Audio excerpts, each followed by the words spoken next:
RDC. Les Wazalendo libèrent Kivuye, la bataille décisive du Masisi. À l'aube du 6 novembre 2025, le village stratégique de Kivuye, au cœur du territoire de Masisi, est passé sous contrôle des patriotes Wazalendo après de violents affrontements contre la coalition RDF-M23. Ce tournant militaire, aussi symbolique que stratégique, redéfinit les équilibres dans l'est de la République démocratique du Congo et ravive l'espoir d'un redressement national face à l'agression étrangère. Bonjour et bienvenue dans cette édition spéciale où nous plongeons au cœur d'un événement majeur qui secoue le Nord Kivu et résonne jusque dans les couloirs du pouvoir à Kinshasa. Ce jeudi 6 novembre 2025 restera gravé dans la mémoire des Congolais. Le village de Kivuye, localité stratégique du territoire de Masisi, vient de tomber sous le contrôle des patriotes Wazalendo après des heures d'affrontements intenses contre la coalition RDF-M23. Les combats, d'une rare intensité, ont éclaté dès la nuit de mercredi et se sont poursuivis jusqu'au matin, marquant un tournant dans la résistance nationale. À 7h35 précises, selon des sources locales, les drapeaux des Wazalendo du mouvement ANCDH, dirigé par Jean-Marie Bonanné, flottaient sur les hauteurs de Kivuye, dans la chefferie de Bachali. Les tirs, encore sporadiques en périphérie, confirmaient une victoire acquise de haute lutte. Pour comprendre la portée de cet événement, il faut mesurer l'importance stratégique de Kivuye. Ce village contrôle l'axe de Luanga vers Pinga, une route clé reliant plusieurs zones de déploiement militaire et de ravitaillement. En d'autres termes, qui tient Kivuye contrôle la respiration logistique de toute la région. Les résistants Wazalendo, appuyés par les forces armées de la République démocratique du Congo, FARDC, ont lancé leur offensive peu avant minuit, sous un ciel traversé par les éclats de balles traçantes. C'était un enfer, mais aussi un moment d'espoir, témoigne un habitant réfugié à Luanga. Nous avons vu les nôtres avancer, en chantant, malgré les explosions. Les affrontements ont opposé des combattants aguerris, mais la détermination congolaise, nourrie par des mois d'humiliation et de colère, a fini par rompre la ligne ennemie. Le retrait précipité des éléments RDF-M23 vers Buérou laisse penser que le rapport de force évolue. Buérou, à une dizaine de kilomètres de Kivuye, pourrait devenir le prochain théâtre d'opération.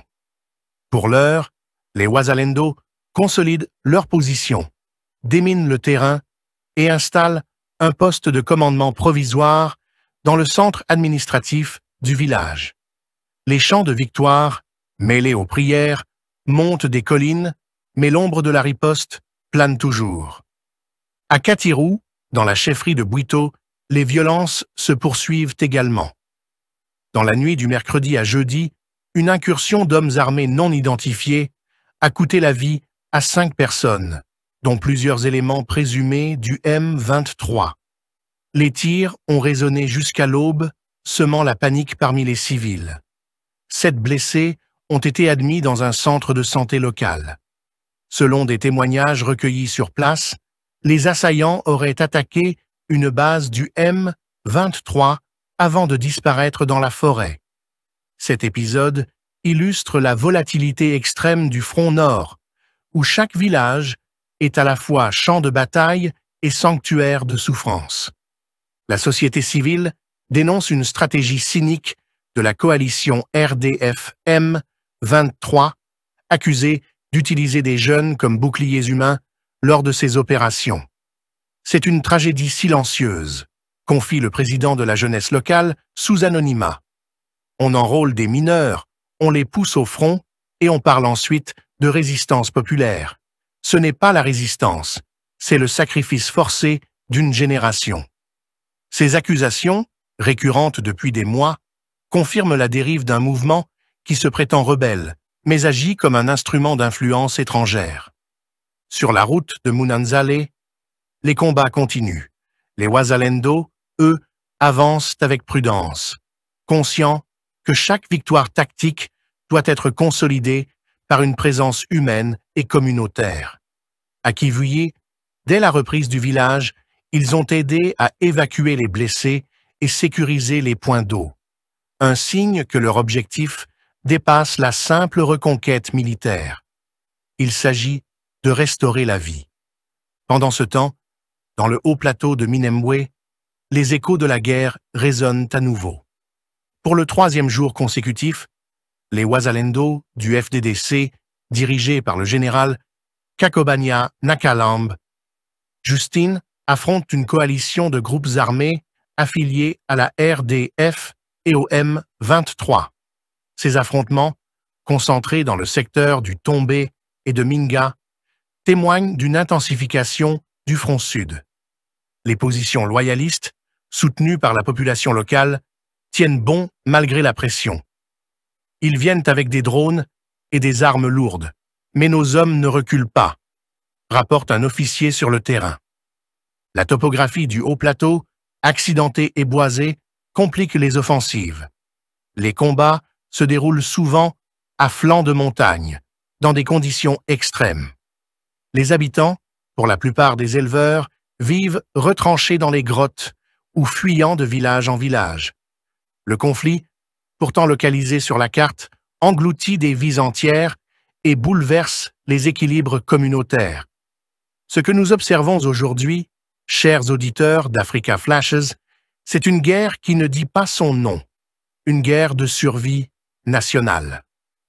Dans le sud Kivu, les tensions gagnent aussi les territoires de Fizi et d'Uvira, où des accrochages sporadiques opposent des groupes armés aux patriotes Wazalendo.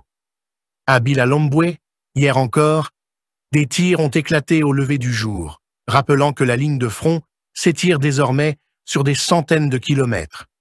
Malgré les appels au cessez-le-feu lancés par certaines chancelleries occidentales, la réalité du terrain reste celle d'une lutte asymétrique où les Congolais défendent, mètre par mètre, leur souveraineté territoriale. Kinshasa, informé heure par heure de la situation, suit de près cette évolution. Le président Félix Tshisekedi, tout juste arrivé au Brésil pour participer à la COP30, a déclaré avant son départ que la résistance du peuple congolais est un devoir sacré. Ces mots, loin d'être symboliques, traduisent la détermination du gouvernement à poursuivre la reconquête des territoires occupés et à renforcer l'alliance entre l'armée régulière et les patriotes. Mais au-delà du terrain militaire, une autre bataille se joue, celle de la vérité. Dans les médias internationaux, la guerre du Congo est souvent réduite à des chiffres et des sigles, ignorant la profondeur humaine et patriotique du combat. À Kivuye, à Katiru, à Minembwe, ce sont des visages, des familles, des vies entières qui écrivent, dans le sang et la dignité, le récit d'un pays refusant la soumission. Les Wazalendo, loin de toute caricature, incarnent cette pulsation de résistance. Ce ne sont pas des groupes éparpillés, mais une mosaïque de volontaires, d'anciens militaires, de jeunes paysans, d'enseignants et d'artisans, unis par une même idée, la défense de la patrie. Leur cohésion, encore fragile, se renforce à mesure que les villages libérés reprennent vie. Dans certains endroits, on a vu des enseignants rouvrir les écoles à peine les combats terminés, preuve que la reconstruction commence dès le premier silence des armes. Pourtant, les défis demeurent immenses. Les déplacements de population atteignent des niveaux alarmants. Des milliers de civils fuient chaque jour vers les zones plus stables du Sud Kivu et du Maniema. Les structures sanitaires sont débordées, les routes minées, les récoltes abandonnées. Les ONG locales alertent sur le risque d'une crise humanitaire prolongée, aggravée par la destruction des infrastructures. Mais dans la douleur, une vérité émerge. La RDC apprend à compter sur elle-même. Cette guerre, que beaucoup pensaient perdue d'avance, face à l'appareil militaire rwandais, révèle au contraire la capacité d'un peuple à se réinventer. Chaque victoire, aussi petite soit-elle, porte le poids de siècles de résistance et de résilience. Ce soir, à Kivuy, malgré les ruines encore fumantes, un drapeau congolais flotte au vent. Les enfants, qui hier pleuraient dans les abris, regardent vers les collines en répétant le nom des patriotes qui les ont libérés.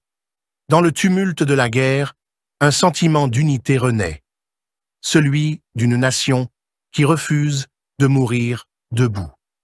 Chers auditeurs d'Africa Flashes, la bataille de Kivuy n'est pas seulement une nouvelle dans le flot des informations, c'est un symbole.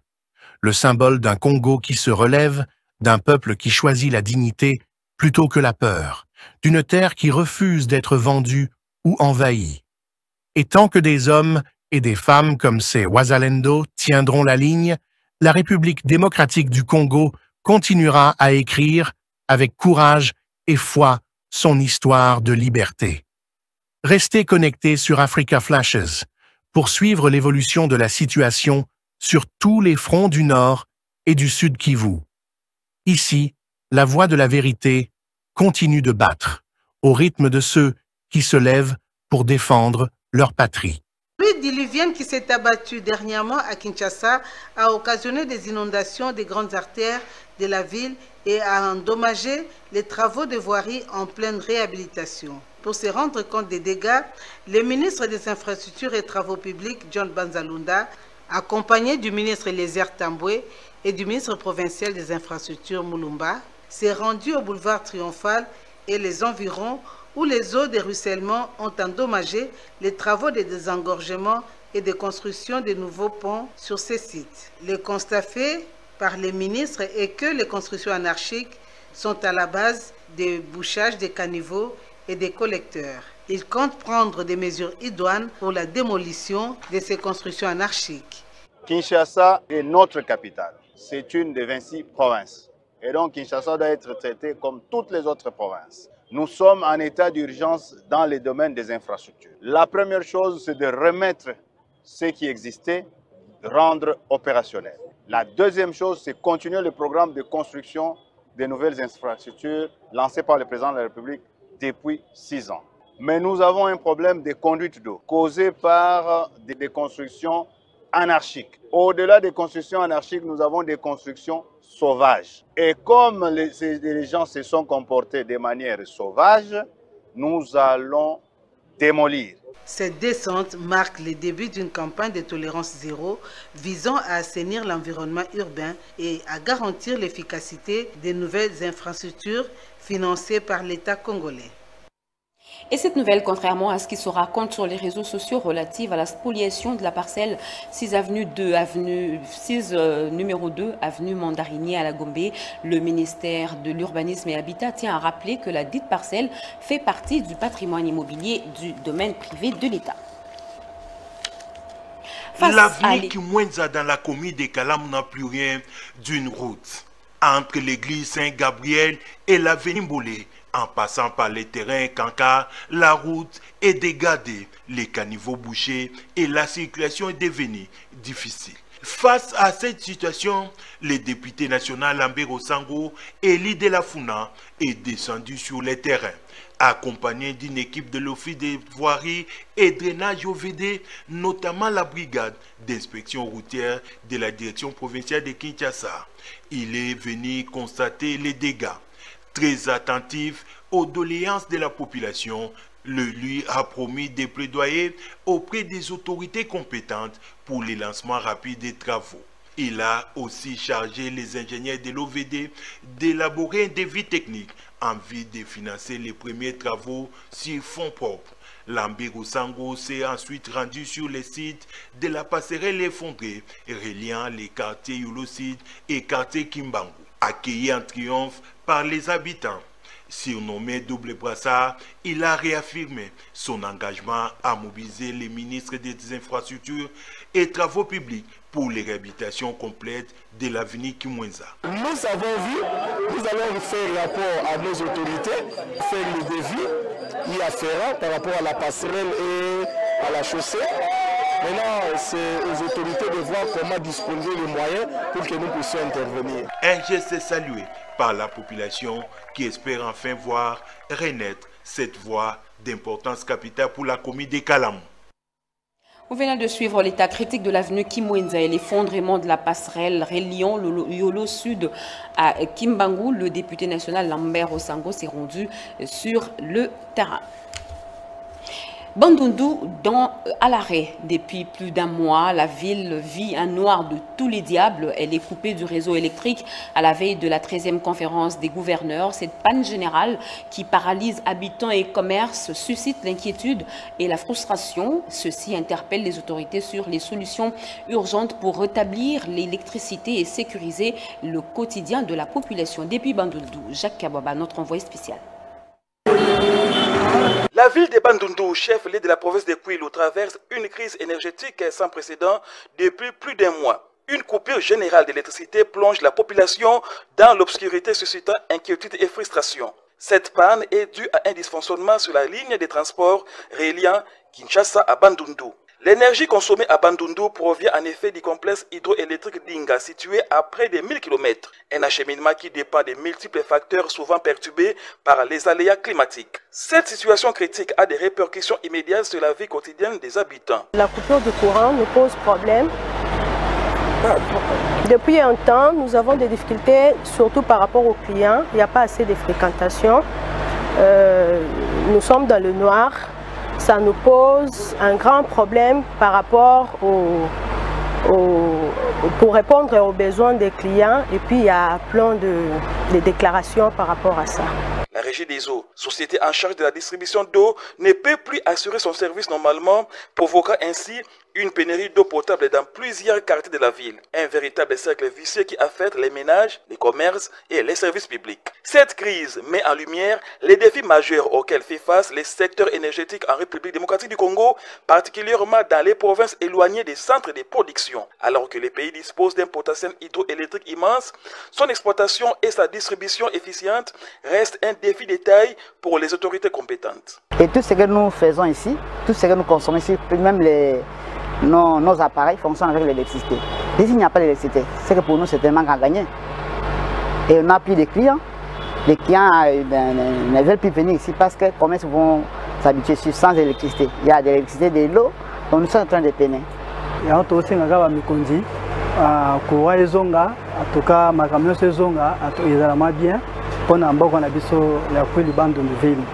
Entre-temps, les habitants de Bandundu doivent composer avec cette situation difficile, espérant chaque jour voir la lumière revenir dans leur foyer. Une attente qui pour beaucoup devient de plus en plus pesante au fil des heures. La question qui se pose désormais est celle de la mise en place des solutions pérennes pour éviter que de telles crises ne se reproduisent à l'avenir.